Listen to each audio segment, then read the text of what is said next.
পদ্মা সেতু rail line, metro rail, elevated expressway, third terminal, Hatirjheel প্রকল্প, Purbachal 300 fit, উড়াল সেতু নির্মাণ, বঙ্গবন্ধু যমুনা সেতু, যমুনা রেল সেতু, সমুদ্র সীমা বিজয়, বঙ্গবন্ধু স্যাটেলাইট, রূপপুর পারমাণবিক বিদ্যুৎ কেন্দ্র, Karnaphuli tunnel, Cox's Bazar rail line, Cox's Bazar আন্তর্জাতিক বিমানবন্দর, ঢাকা ও চট্টগ্রাম এক্সপ্রেসওয়ে, দায়রা বিদ্যুৎ কেন্দ্র, রামপাল বিদ্যুৎ কেন্দ্র, মাথারবাড়ি তাপ বিদ্যুৎ কেন্দ্র, 119টি বিদ্যুৎ কেন্দ্র স্থাপন, পায়রা সমুদ্র বন্দর, 100টি ইকোনমিক জোন, 560টি মডেল মসজিদ, 1681টি মাদ্রাসা ভবন নির্মাণ, কওমি মাদ্রাসার স্বীকৃতি, উন্নয়নশীল দেশের উন্নতিকরণ, রোহিঙ্গাদের আশ্রয়দান, সমস্ত দেশকে রেলওয়ের আওতায় আনার উদ্যোগ, ফ্লাইওভার নির্মাণ, মহাসড়কগুলোকে 4, 6 ও 8 লাইনে উন্নীত করা, এশিয়া হাইওয়ে রোড প্রকল্প, ঘরে ঘরে বিদ্যুৎ, ফ্লাইওভার, নদী ভাঙ্গন রোধ, শ্রমিকের মজুর বৃদ্ধি, বয়স্ক ভাতা, মাতৃত্বকালীন ভাতা, বিধবা ভাতা, মুক্তিযোদ্ধা ভাতা, শিক্ষা ভাতা, প্রতিদ্বন্দ্বী ভাতা, স্বামী পরিত্যক্তদের ভাতা, জেলেদের খাদ্য সহায়তা, ইমামদের ভাতা, বাসস্থান, বৈশাখী ভাতা, ডিজি কার্ড, আরো অজস্র।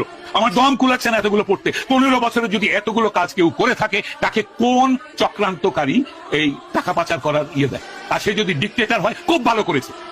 বাংলাদেশের গত 10 মাসে প্রমাণিত যে বাংলাদেশের ডিক্টেটরশিপ না থাকলে যে কোনো মানুষকে মব লিঞ্চিং করবে, ধর্মের নামে করবে, হিন্দু বলে করবে, কপালে টিপ পরেছে বলে করবে, মাথায় হেজাব দেয়নি বলে করবে, মাথায় টুপি পরেনি বলে করবে, মাথায় জটা থাকলে করবে, মাজারে বসে ফকির হলে তাকে মারবে। মেরেছে, হাজার হাজার মানুষ মেরেছে এরা। ডিক্টেটরশিপ ছাড়া এটা কোনোদিনও কন্ট্রোল সম্ভব নয়। খুব ভালো করেছেন আওয়ামী লীগ শেখ হাসিনার ডিক্টেটরশিপ করে। তার উচিত ছিল আরো ডিক্টেটরশিপ করে এগুলোকে দমন করা। এইটাই আমি মনে করি।